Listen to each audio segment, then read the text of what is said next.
இதுக்காக Tamil cinema celebrities எல்லாத்துக்குமே விஜய் மீது இவ்வளவு வன்மம் இருக்குது அப்படிங்கிற விஷயம் சுத்தமாக தெரியல. விஜய் அவர்கள் மீது அடுத்தடுத்த விமர்சனங்களை வைத்திருக்காங்க. முக்கியமாக ரஜினிகாந்த் அவர்கள்.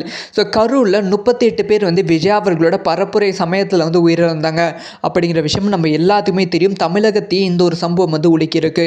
இதுக்கு முன்பு இதே மாதிரி பல சம்பவங்கள் நடந்திருக்கு. கள்ளச்சாராயம் குடித்து 60 பேர் உயிரிழந்திருக்காங்க.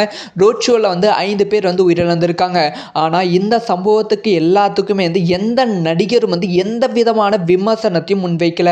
முக்கியமாக சமீபத்தில் நடந்த காதல் விவகாரத்தில் கவின் அப்படிங்கிற ஒருத்தர் கொன்னதுக்கு கூட எந்த நடிகருக்கும் தன்னோட விமர்சனத்தை வைக்கல.